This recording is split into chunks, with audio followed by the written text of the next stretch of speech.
I want to talk to you today a little bit about predictable irrationality. And my interest in irrational behavior started many years ago in hospital. I was burned very badly. And if you spend a lot of time in hospital, you'll see a lot of types of irrationalities. And the one that particularly bothered me in the burn department was the process by which the nurses took the bandage off me. Now, you must have all taken a Band-Aid off at some point, and you must have wondered what's the right approach. Do you rip it off quickly, short duration but high intensity, or do you take your Band-Aid off slowly? You take a long time, but each second is not as painful. Which one of those is the right approach? The nurses in my department thought that the right approach was the ripping one. So they would grab hold and they would rip, and they would grab hold and they would rip. And because I had 70% of my body burned, it would take about an hour. And as you can imagine, I hated that moment of ripping with incredible intensity.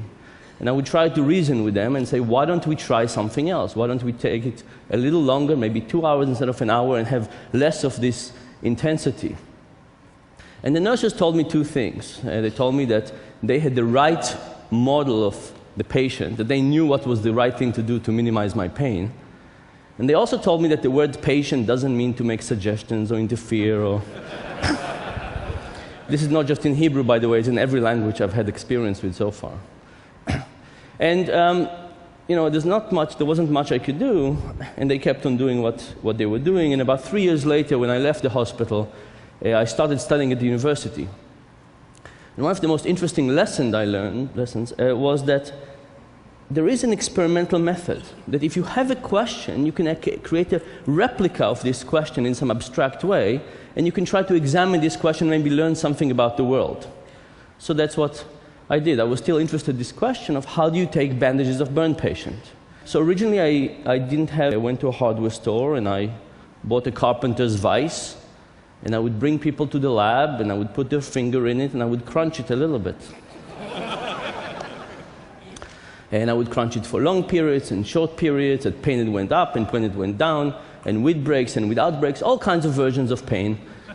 And when I finished hurting people a little bit, I would ask them, so how painful was this? Or how painful was this? Or if you had to choose between the last two, which one would you choose?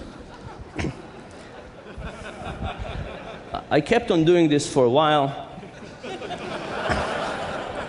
And then, like all good academic projects, I got more funding. I moved to sounds, electrical shocks. I even had a pain suit that I could get people to feel much more pain.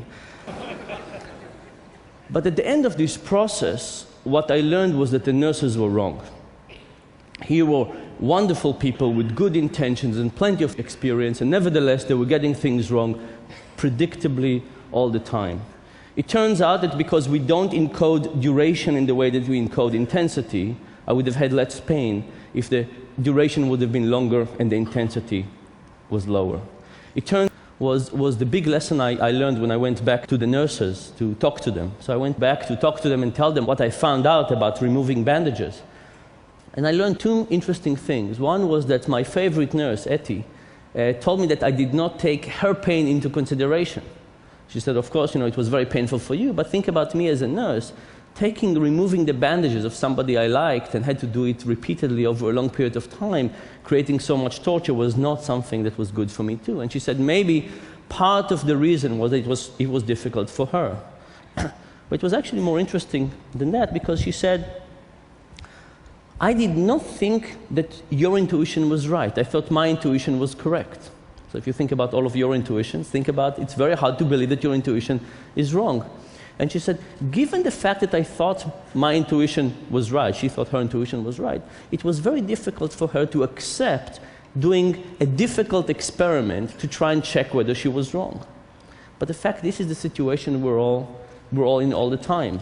We have very strong intuitions about all kinds of things. Our own ability, how the economy works, how we should pay school teachers. But unless we start testing those intuitions, we're not going to do better.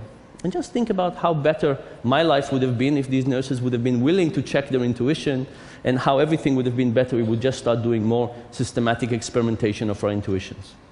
Thank you very much.